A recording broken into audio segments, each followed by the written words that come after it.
O som da caneta riscando o papel foi o gatilho. Um arranhado seco, metálico, acompanhado pelo meu coração que batia contra as costelas como um pássaro enjaulado tentando escapar. Eu acabei de cometer o pior crime que um ser humano pode praticar e o Estado me deu um parabéns por isso. Em 30 segundos, eu assinei um papel que apagou 3 gerações da minha árvore genealógica. O oficial sorriu, me deu uma ração extra de arroz e me mandou para casa. Mas quando eu abri a porta, o silêncio não era paz, era o som de tudo o que eu perdi. Se você acha que sabe o que é solidão, você não faz ideia do que é ser o único sobrevivente da sua própria traição. Antes de mergulharmos no que sobrou dessa casa, se você sente que o peso da minha confissão ressoa em algum lugar da sua consciência, fique comigo até o fim, pois o silêncio aqui dentro é uma presença física que começa a me sufocar. A porta fechou com um estalo seco, aquele tipo de barulho de madeira velha que parece um suspiro de exaustão. O apartamento estava frio, não um frio de inverno, mas um frio de ausência, de vácuo, como se a própria estrutura da construção tivesse decidido esquecer que aquelas pessoas um dia caminharam pelo corredor. Caminhei até a sala de estar, onde as paredes ainda guardavam as marcas da nossa falha. Havia molduras, ou melhor, havia os fantasmas das molduras. O retângulo de tinta mais clara, protegido do sol e da fumaça do fogão durante anos, destacava-se contra o papel de parede amarelado e encardido pelo tempo. Ali estavam eles. Meu pai, com seu olhar severo de quem sempre tentou acreditar que o sistema era justo. Minha mãe, que escondia o medo atrás de uma receita de sopa aguada. Minha irmã, cujos sonhos sempre foram pequenos demais para este mundo. Agora, tudo o que restava eram 4 retângulos pálidos, como cicatrizes abertas em uma pele que nunca cicatrizou. A ordem era clara. A instrução veio do mesmo oficial que me parabenizou no escritório. Apague os vestígios, limpe o histórico, substitua o passado por algo que o Estado considere digno de contemplação. Recebi um retrato oficial do líder, uma fotografia austera, emoldurada em plástico barato. Eu deveria colocá-la exatamente onde as fotos da minha família estavam. O sistema exige que eu seja o curador do meu próprio apagamento. Senti o estômago revirar. Em cima da mesa, a ração extra de arroz brilhava com uma brancura insultante. Eu estava com uma fome que doía, uma fome física que corroía as entranhas, mas ao levar a primeira colherada à boca, o gosto era de cinzas. Era o gosto da minha traição temperada com conservantes. Como é possível comer a recompensa de uma vida que você mesmo enviou para o esquecimento? O silêncio na sala foi interrompido por um ranger vindo do corredor. A casa parece estar reclamando a ausência deles. Ouço o assoalho gemer em locais onde meu pai costumava pisar. É o peso do vácuo. Cada objeto que eles deixaram para trás parece gritar um nome que eu me forçava a esquecer. Se eu fechar os olhos, consigo ouvir a respiração da minha mãe na cozinha. Se eu prestar atenção, o tilintar de uma colher no copo de metal ecoa, como se ela ainda estivesse preparando o chá. Mas não há ninguém. Apenas o espaço extra que agora me pertence, conforme o zelador gosta de enfatizar. Batidas secas e ritmadas na porta. 2, 3, 4. O zelador. Ele não bate como alguém que precisa de algo. Ele bate como alguém que está verificando se a mercadoria se mantém em ordem. Abri a porta e lá estava ele, com aquele sorriso que não alcança os olhos. Um sorriso desenhado para demonstrar uma cortesia nojenta e calculada.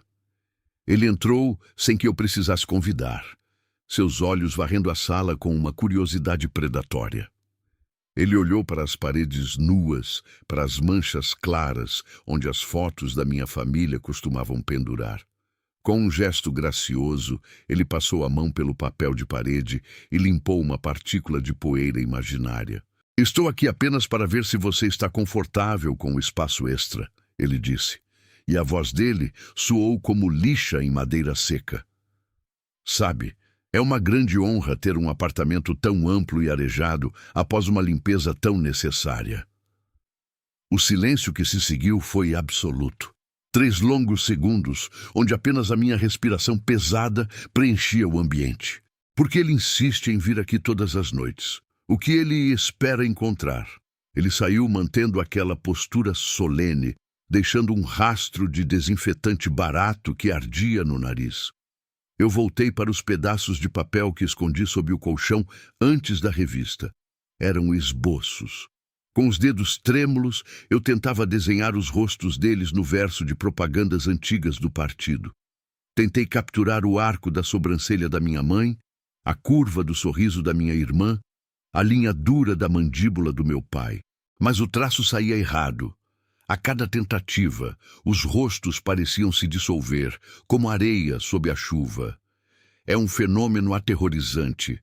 Quanto mais eu tento lembrar para manter a imagem viva, mais a minha memória me trai. É como se o sistema tivesse injetado um veneno na minha mente, uma toxina que corrói os detalhes mais íntimos. Será que eles tinham sardas? Será que o cabelo do meu pai já estava completamente grisalho? A cada dia que passa, o vácuo na parede parece crescer, devorando não apenas as fotos, mas a própria essência do que eles foram para mim. A fome continua, mas agora é diferente. Não é mais apenas no estômago, é uma fome de identidade. Olho para o retrato do líder na parede central, aquele rosto imperturbável que me observa dia e noite, e sinto que, se eu piscar, ele vai mudar de expressão. O zelador voltou na terça-feira. Desta vez, ele trouxe um pano úmido. Disse que eu deveria polir a moldura do líder com mais cuidado, pois a poeira é um desrespeito à figura que me salvou da ruína dos meus parentes. Ele passou o dedo sobre a moldura, verificando se havia algum vestígio de poeira ou de pensamento crítico. Ele parou e olhou profundamente nos meus olhos. "Você parece cansado", disse ele, com aquela voz que parecia um sussurro de ameaça. "Talvez você precise de menos tempo pensando e mais tempo agradecendo ao Estado pela sua nova e silenciosa vida." O silêncio que se seguiu foi preenchido apenas pelo tic-tac ritmado do relógio na parede, um som que parecia uma contagem regressiva para algo que eu não queria enfrentar. Na quarta-feira, a dúvida se tornou insuportável. Fui até o espelho do banheiro. O rosto que me encarava parecia estranho, as feições desbotadas pela luz fluorescente que oscilava. Tentei buscar no meu reflexo algo da minha mãe, um traço, uma semelhança, mas não encontrei nada. O sistema apagou a família e agora está apagando a mim. Eu sou o carrasco da minha própria história, o executor que foi condenado a assistir à própria desintegração. Se eu não consigo lembrar do rosto da minha irmã, quem ela foi? Se a minha memória é apenas um reflexo distorcido de um passado que não pode mais ser mencionado, o que me resta além do vazio? Às vezes, acordo no meio da noite com a certeza absoluta de que ouvi alguém me chamando pelo nome, não o nome que o governo me deu, mas aquele apelido que minha mãe usava quando eu era criança e o mundo ainda fazia sentido. Mas quando abro os olhos, a única coisa que vejo é a imagem do líder na parede, vigiando o meu sono, garantindo que o meu silêncio seja mantido. O zelador apareceu novamente na sexta-feira. Ele não falou nada dessa vez. Apenas sentou-se na cadeira que pertencia ao meu pai e ficou olhando para a parede oposta. O silêncio era tão denso que eu podia sentir a pressão nos ouvidos, como se estivéssemos no fundo do mar. Ele observou o retângulo de tinta clara na parede por tanto tempo que tive a sensação de que ele estava tentando ler o que eu havia tentado desenhar ali. Ele sabe, eu pensei. Ele sabe que eles ainda vivem na minha mente. Ele sabe que eu ainda os desenho. Ele sabe que eu ainda sou um traidor por guardar essas lembranças. Mas ele não disse uma palavra. Apenas soltou uma risada curta, um som seco, sem qualquer humor, e se levantou. Você está limpando muito bem, ele murmurou ao passar por mim, sem sequer olhar para o meu rosto. Continue assim, e talvez você esqueça completamente porque as paredes parecem tão vazias. A porta se fechou atrás dele, mas ele não a trancou por fora. Pelo menos, não ainda. Sábado chegou com um frio cortante. Sentei-me no chão da sala, o mesmo lugar onde costumávamos comer todos juntos. As marcas no chão, os arranhões das cadeiras, tudo parecia sussurrar sobre o que foi perdido. Peguei o papel com o esboço do rosto da minha mãe. O desenho estava quase apagado pelo suor das minhas mãos. Eu não conseguia mais ver o sorriso dela. Tentei desenhar de novo, mas a mão travou. A imagem real foi substituída por uma máscara genérica. Um rosto sem expressão, sem vida. É isso que eles querem. Eles não precisam me prender em uma cela de concreto, pois eles construíram uma cela dentro da minha cabeça. O sistema me deu a sobrevivência, mas me tirou a capacidade de sustentar o peso da lembrança. Se eu não consigo lembrar deles sem distorcer suas feições, eles já morreram de verdade? O silêncio na sala agora não é apenas o silêncio da ausência. É o silêncio da negação. Domingo é o dia em que o ciclo se renova. O zelador retornará, a ração virá, o líder continuará a observar, e eu continuarei a polir as paredes. Sinto que estou me tornando parte da arquitetura deste apartamento, um objeto estático que apenas observa o tempo passar. Às vezes, olho para as minhas mãos e não sinto que são as minhas. São instrumentos do Estado, ferramentas de higienização social que já esqueceram o toque humano. Como posso viver em um espaço que me lembra constantemente do crime que cometi e, ao mesmo tempo, ser impedido de lamentar a perda daqueles a quem destruí? A solidão não é apenas estar sozinho. A solidão é estar cercado por um silêncio que se recusa a ser preenchido por qualquer verdade. Eu olho para a parede e vejo apenas o retângulo de tinta pálida. O brilho da luz da rua atravessa a cortina suja, iluminando a mancha de poeira que não consegui limpar. É quase como se, em um momento de fraqueza, eu pudesse ver as sombras deles projetadas ali, um filme mudo de uma vida que foi interrompida pela minha assinatura. Mas eu sei que é apenas a minha mente pregando peças, tentando criar esperança em um deserto de concreto. Eu sou o único sobrevivente da minha traição. Mas a sobrevivência não é uma vitória. É uma sentença de prisão perpétua em um espaço que deveria ser um lar, mas que agora é apenas um memorial de cinzas. O sistema diz que eu sou um herói. O sistema diz que eu fiz o que era necessário para a estabilidade da nação.